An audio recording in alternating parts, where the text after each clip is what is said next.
Graça e paz, amados. Amém. Que alegria poder estar junto com os irmãos, de estar aqui para adorar e exaltar o nome de Deus.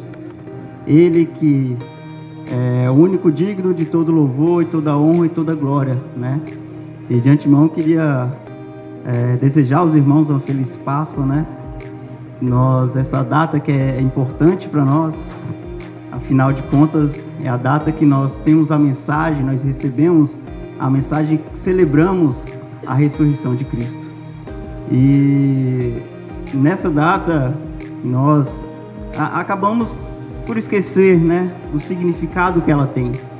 Hoje, pela manhã, eu estava comentando lá em casa e minha mãe até me ajudou. Ela disse que, infelizmente, a Páscoa, ela está muito banalizada, né? Nós temos aí um coelhinho da Páscoa, ovos de Páscoa, e esse não é o sentido real.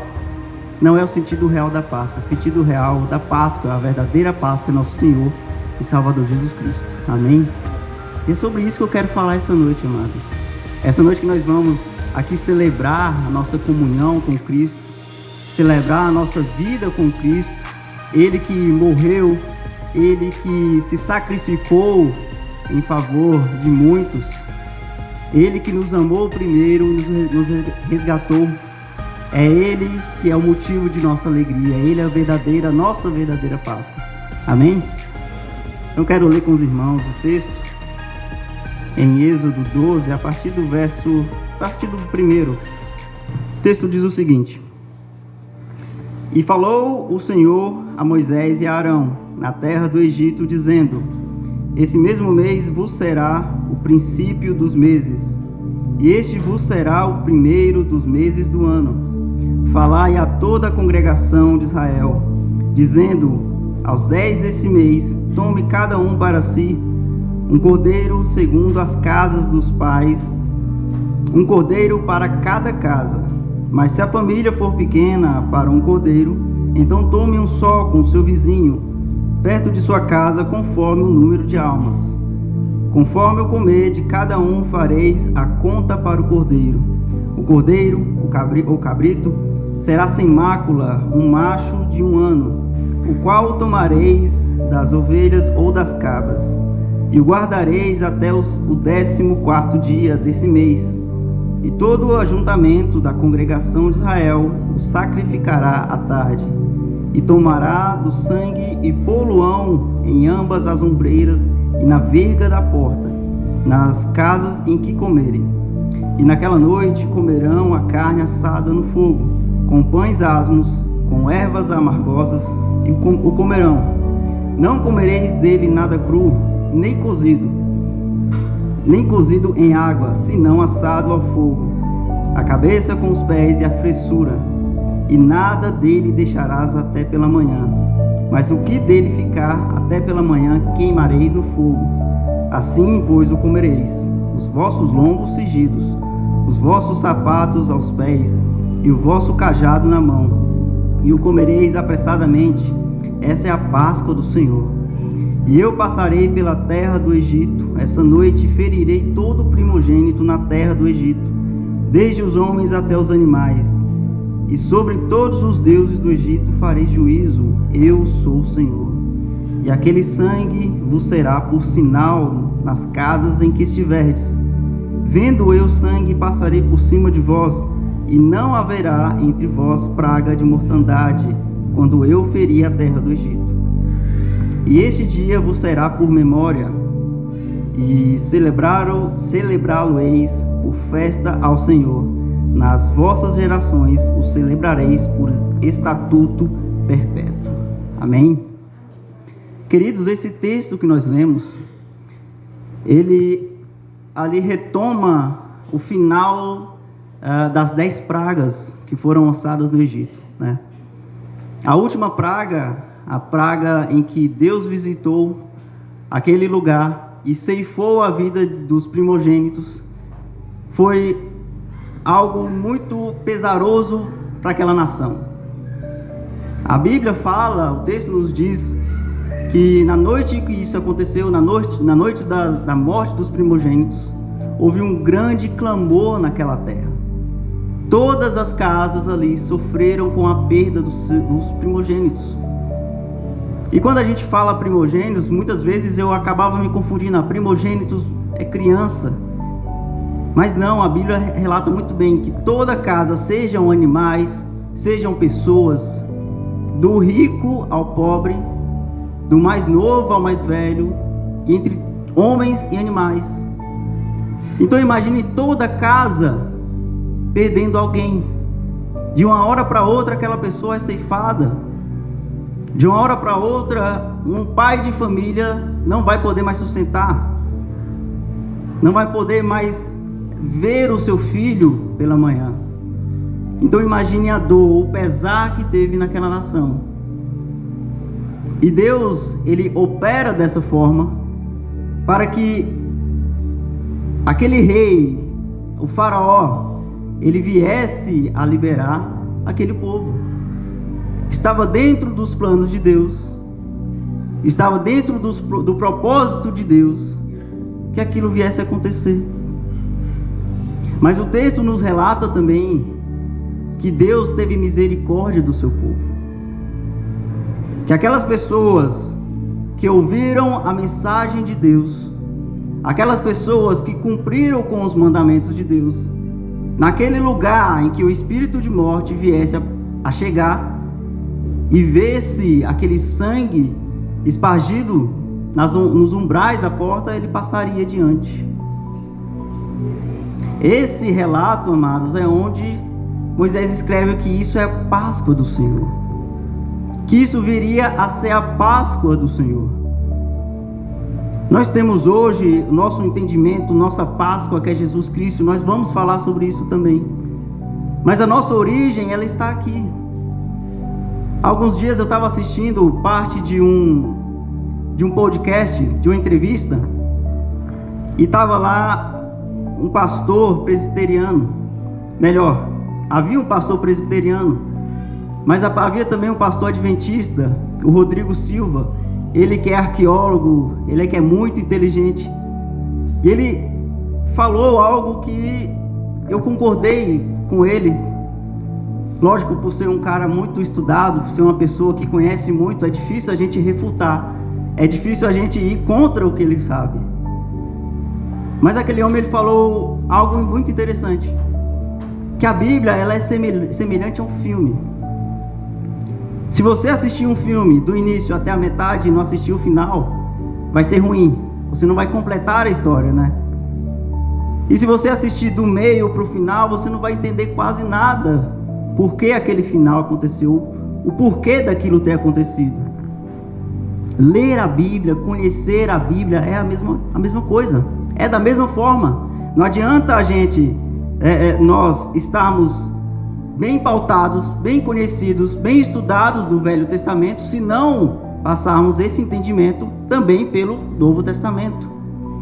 E não vai adiantar nada se nós ficarmos presos ao Novo Testamento e não entendermos os propósitos, os planos de Deus que começaram no Velho Testamento. O que nós vamos ver aqui nesse escrito, dessa forma que aconteceu, é semelhante, ou podemos relacionar com o sacrifício de Cristo em nossas vidas, com o amor de Deus que começou há tanto tempo antes e que veio se cumprir em nossos dias e vem se cumprindo até a vinda de Cristo, até o dia em que Ele virá e levará a sua igreja com Ele. Então aquele povo, os hebreus ali, que foram libertos, foram liberados e saíram da terra do Egito, saíram daquele ambiente em que havia escravidão, em que havia morte. Deus mostrou para eles que aquele dia seria motivo de celebração. Essa seria a Páscoa do Senhor. E isso, nós temos um nome que foi atribuído. O nome Páscoa, ela vem do latim pasca, que é originada do hebreu Pessah. E Pessah significa passagem, significa saltar, significa guardar. E no texto que nós lemos, nós vemos aqui que aquele espírito de morte que viria para ceifar os primogênitos, na porta em que estivesse com sangue, ele passaria, ele saltaria aquela porta. Não haveria dor, não haveria sofrimento naquele lar, porque ali estava marcado com o sangue de cordeiro. O sangue do cordeiro que Deus pede para aquelas pessoas, para que elas sacrificassem, para que elas comessem daquela carne, para que marcassem sua porta. Então nesse momento os irmãos já começam a relacionar o motivo, a marca que isso significa. Então esse Pessah, cujo nome para nós hoje entendemos como Páscoa, foi posto como celebração. O povo judeu, também o povo hebreu anteriormente, que viria a se tornar o povo judeu, celebra essa Páscoa. Celebra o motivo, celebra a vontade, a bondade de Deus de ter liberto eles, de ter liberado eles da terra do Egito, do regime de escravidão, do regime de dor e sofrimento. Isso é retomado exatamente no verso 13, em que ele diz assim: aquele sangue vos será por sinal, nas casas em que estiverdes, vendo eu o sangue, passarei por cima de vós, e não haverá entre vós praga de mortandade. É a marca do sangue que os livrou da morte, melhor dizendo, que os livrou do sofrimento, que os permitiu desfrutar da liberdade.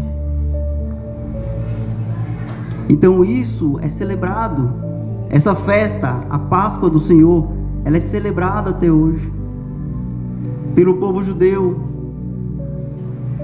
E há mais de 2000 anos atrás, próximo a essa data, nos dias de comemoração dessa data, o nosso Senhor Jesus Cristo ali reúne seus discípulos e começa a celebrar uma ceia. A última ceia do Senhor, ela viria a ser celebrada nesses dias, porque essa festa, essa celebração, ela dura vários dias. E junto com essa festa, com a Páscoa, logo depois disso, começa a festa dos pães ázimos, que são os pães sem fermento. Aqueles hebreus, eles foram orientados a não fermentar o pão, porque eles precisariam aguardar um tempo para que a massa começasse a inchar, começasse a crescer. E não havia tempo para esperar isso acontecer. Tanto que nós lemos aqui no versículo em que Deus pede para que eles comessem já preparados, cingidos os lombos, calçados os sapatos, as sandálias, com cajado na mão, porque eles precisavam de urgência, eles precisavam estar preparados. Então esse pão sem fermento, esses pães ázimos, significa preparo, significa estar preparado. E o que nós vemos hoje no Evangelho de Jesus Cristo, nós celebramos nessa data a sua morte e, mais do que isso, a sua ressurreição, porque Ele é poderoso, Ele é maravilhoso, e é Ele que veio por nós, em favor de nós, que nos resgatou de um regime de trevas, de um regime de pecado. Foi por amor dele que eu e você, nós podemos nos declarar filhos de Deus. Nós podemos estar livres de toda condenação do pecado. Essa é a verdadeira Páscoa. A Páscoa que é dedicada a Jesus Cristo, que é motivo de nós celebrarmos, assim como os hebreus, assim como os judeus celebram essa libertação, nós devemos celebrar. porque essa é a mensagem principal dessa data. Infelizmente o mundo ele corrompeu, como minha mãe disse, né? Infelizmente aconteceu tantas coisas que quando você ouve falar de Páscoa, a primeira coisa que vem à cabeça é um ovo de Páscoa, é um coelhinho da Páscoa, que não tem nada a ver com o real significado dessa data. Então nós precisamos, amados, entender o motivo e a importância e como isso aconteceu lá atrás e que influência nos traz hoje. Se nós formos relacionar esses dois acontecimentos, um que aconteceu há tanto tempo e um que foi mais recente, nos dias de comemoração em que Cristo foi levado para ser morto, para ser sacrificado, nós podemos ter essa evidência da passagem, esse Pessah. Aquele espírito de morte, ele passou da porta que estava marcada. E nós temos essa marca em nós hoje. Nós somos lavados e remidos pelo sangue de Jesus Cristo. Aleluia! Nós somos limpos de todo o pecado. Não há condenação para aquele que está em Cristo Jesus. Tanto que, se nós formos ler em João capítulo 1, nós vemos outro João Batista ali, reconhecendo Jesus como o único Salvador. Ele declara que aquele homem, eis o homem que é filho de Deus, que tira o pecado do mundo, que liberta, que salva.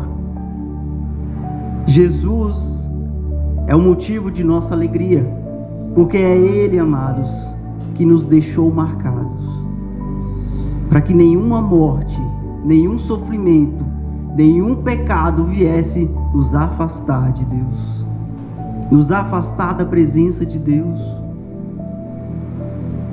E outra relação que nós podemos notar é a liberdade, a libertação do jugo, da escravidão. Os hebreus ali há tanto tempo, desde a época de Josué,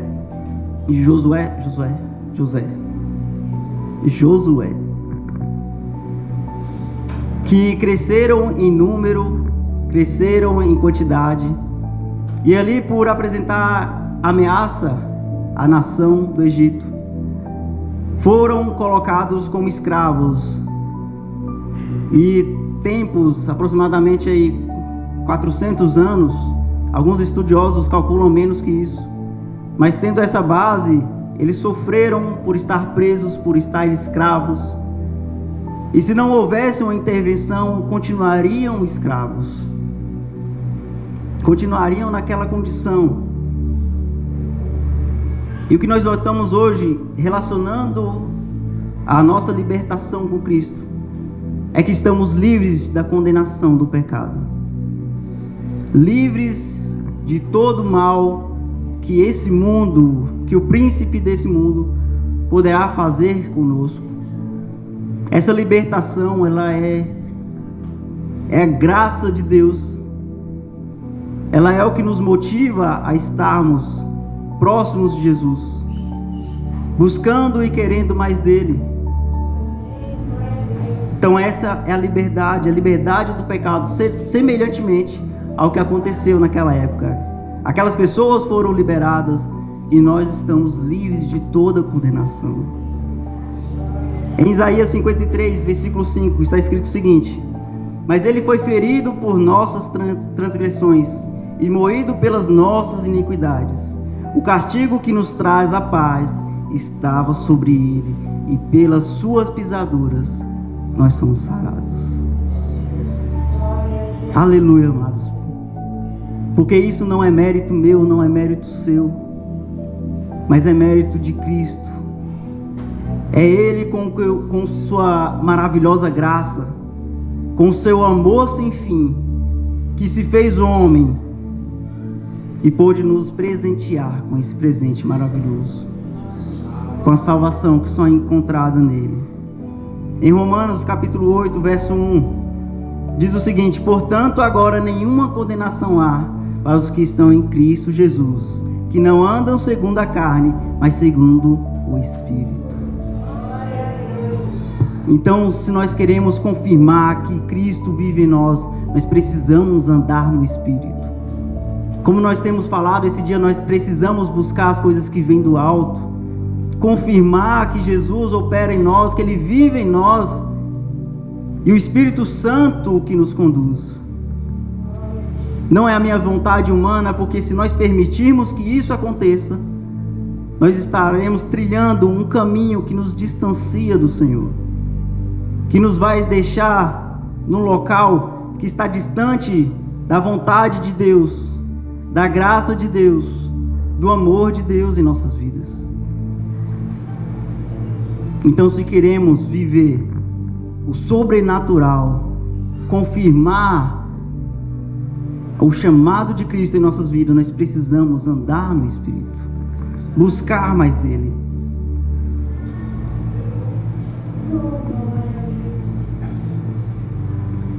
E uma outra relação nós podemos evidenciar diante disso aqui, diante dessas duas datas, é a evidência de não nos contaminarmos com as coisas que são desse mundo.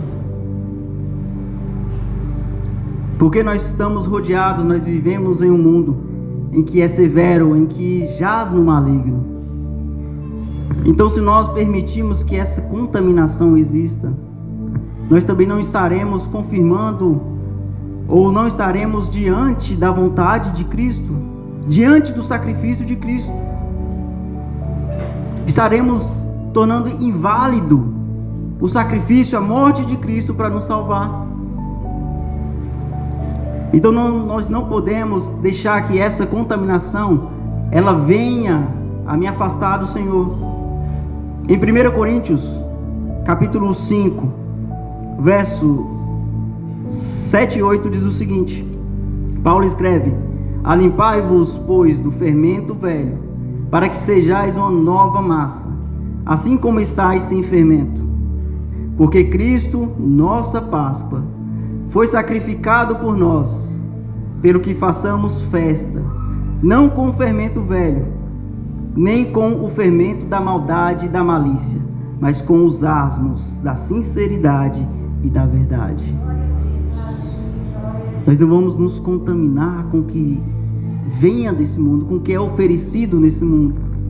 Mas como Paulo escreve, vocês quando aceitam Jesus, vocês perdem todo esse fermento impuro que afasta de Deus, e nós vamos encher, nós vamos inflar com o fermento novo, com aquilo que vem de Deus, com aquilo que não vem dos homens, mas venha confirmar que Jesus Cristo habita em nossa vida, que Ele opera milagres, opera maravilhas na minha vida, porque estarei vivendo não segundo a minha vontade, a vontade carnal, mas segundo a vontade de Deus, confirmando que Ele vive em mim.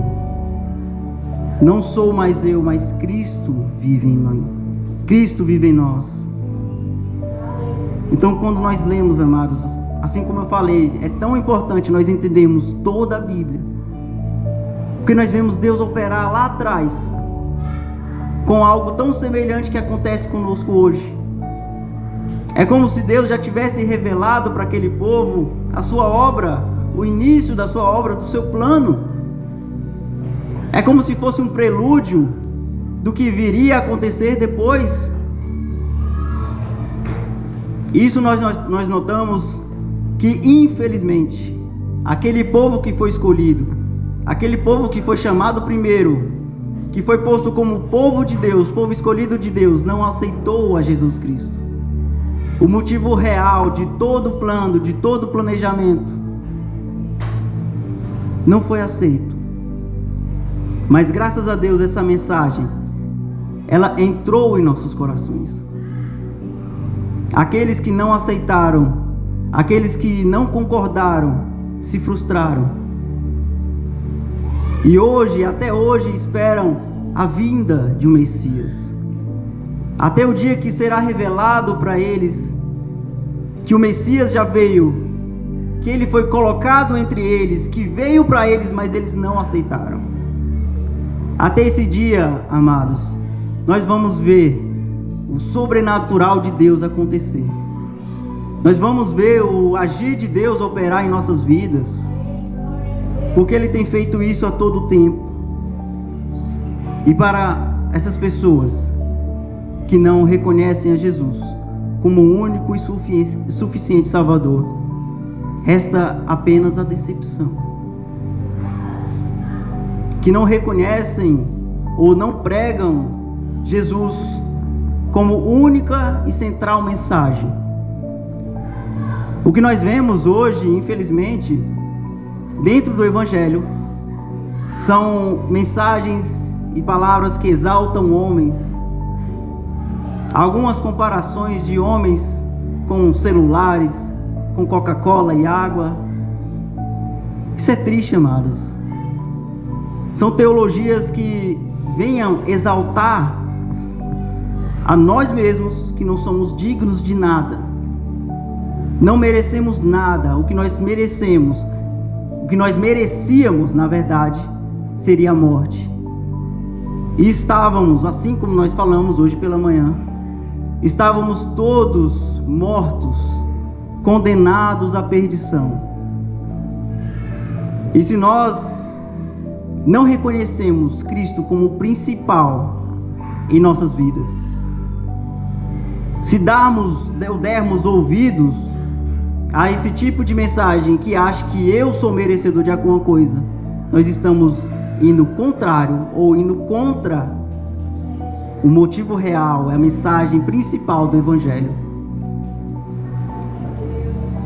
Porque eu tenho certeza que eu não sou merecedor, que eu sou falho, eu sou pó, de que eu não sou nada,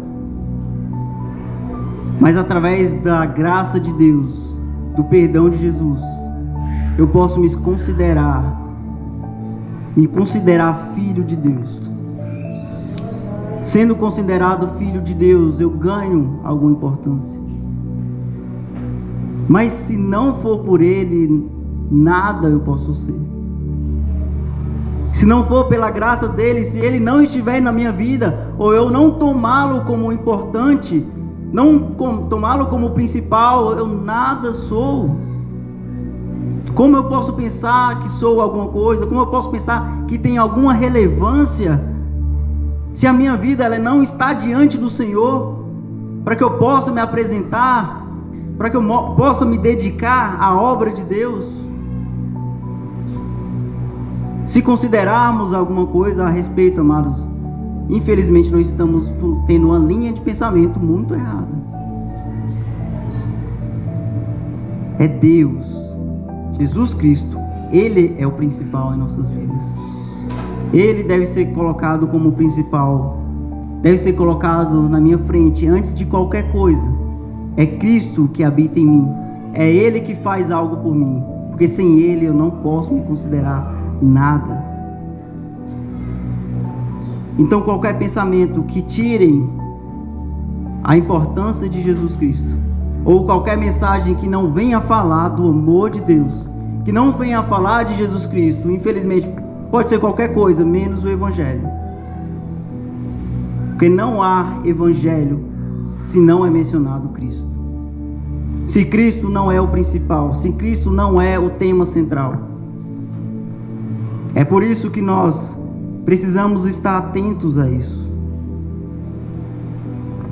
E sabendo disso, sabendo que Cristo, Ele habita em mim, eu tomo Ele como principal, eu considero como principal a minha vida, isso é motivo de eu me alegrar. É motivo de eu celebrar. Porque numa data como essa, se nós tivermos a ciência, o entendimento da importância, da relevância que isso teve para a minha vida, era para nós nos alegrarmos cada vez mais, a cada ano que se passa, a cada momento em que eu fico mais perto da vinda do Senhor Jesus, que virá buscar a sua igreja. Porque se nós entendermos que o motivo, o fato, Às vezes, por nós escutarmos tanto, falar tanto, nós esquecemos que isso é tão importante. Mas imagine Jesus em toda a sua glória, em todo o seu resplendor, habitando no céu, habitando na eternidade, junto ao Pai. Jesus, ele é importantíssimo para Deus, é o Filho de Deus, ele que detém todo o poder, toda a importância, em toda a existência. Ele se desfaz de toda a sua glória, ele se desfaz de toda a sua importância, toda a sua relevância. Ele desce e habita entre os homens, homens condenados, homens que não merecem salvação nenhuma, homens que não são nada, que não buscam e não querem a Deus. Esse Deus, Jesus Cristo, ele se desfaz de toda a sua plenitude, todo o seu poder, para que viesse morrer como um homem, morrer como alguém que não tivesse importância, que muitos desprezam, que muitos não aceitam, não reconhecem esse sacrifício. Toda essa importância foi perdida. E ainda mais que isso, pior que isso, Jesus padecendo na cruz, ele declara a Deus: Deus, por que me abandonaste? Naquele momento em que Jesus declara isso, Deus já não estava mais contemplando a Jesus Cristo. Nesse momento, todo o pecado de toda a existência da humanidade estava sobre Cristo. E Deus, nesse momento, não podia contemplar o seu Filho, porque ele estava tão impuro, ele estava de uma forma tão desprezível para Deus, que não poderia ser contemplado. Há ali uma quebra de um elo, uma quebra da presença de Deus, que andava a todo momento com Jesus Cristo. Ali ele estava morto por nós. O momento de sua morte não aconteceu somente no corpo físico, mas a verdadeira morte é aquela que nos separa da presença de Deus.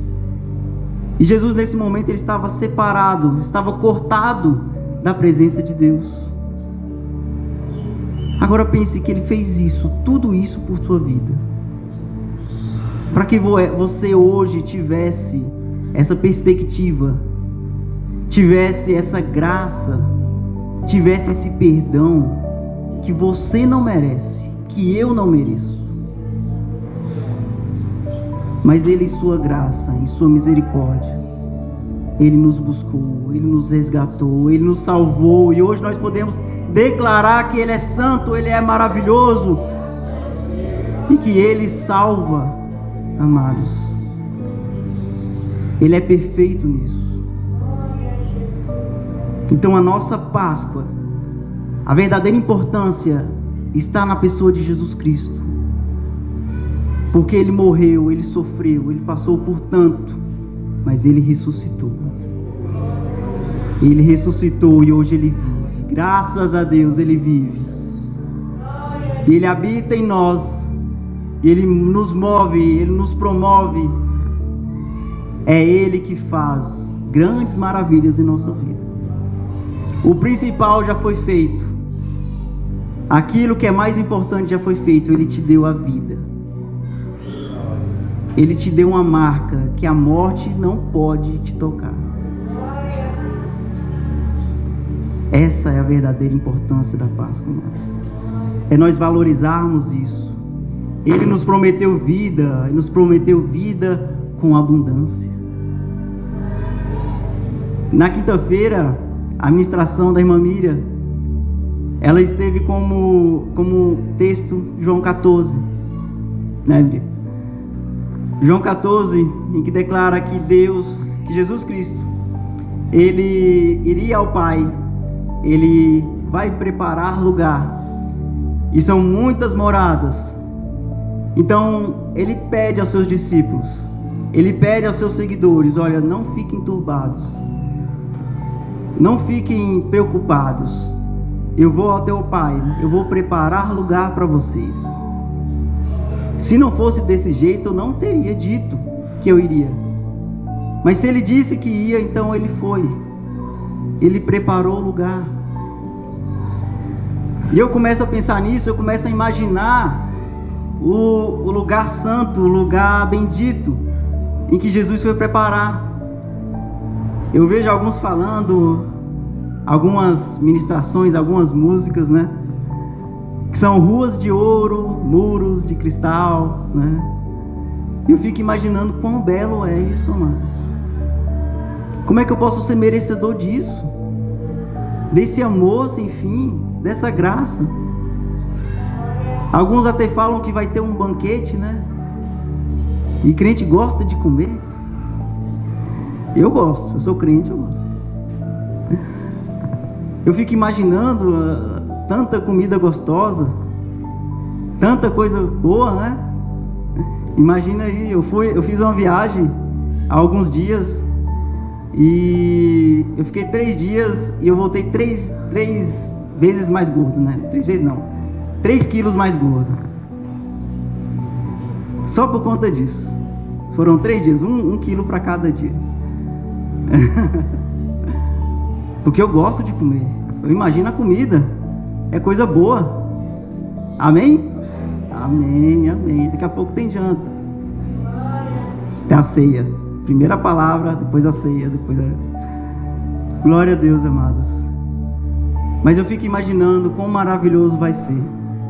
Quão glorioso vai ser. Eu não mereço nada disso, eu não sou merecedor.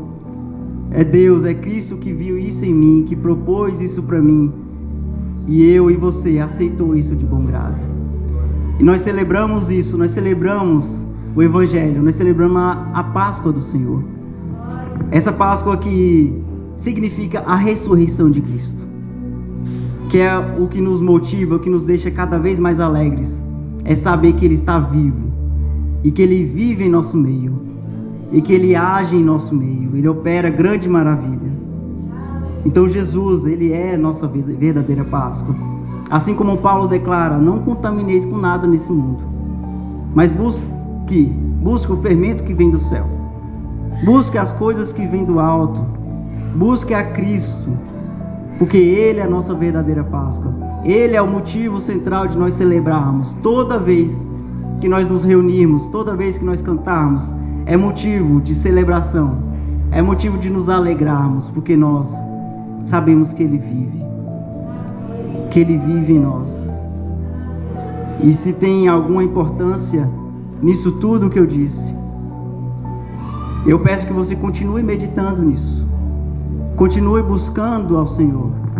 Continue entregando a sua vida cada vez mais, para que Deus possa operar em nós, possa viver em nós. Porque muito mais, amados, Ele tem por fazer em nossa vida. Não espere coisas mundanas, mas busque aquilo que é espiritual. Porque é isso que vai nos aproximar de Deus. Amém? Amados, essa é a mensagem para as nossas vidas essa noite. Assim como essa mensagem falou comigo, eu espero que fale ao teu coração também. Infelizmente, nós vivemos um tempo em que o Evangelho ele tem sido banalizado.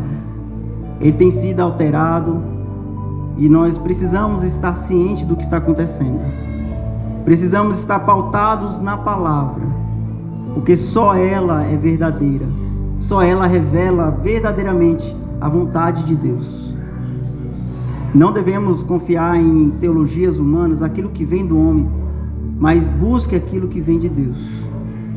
Viva a vontade de Deus. Amém? Eu agradeço a oportunidade. Nós temos a ceia nesse momento, né? E que o Espírito Santo continue falando aos nossos corações e nossos dias. Amém? Que as palmas louvem ao Senhor.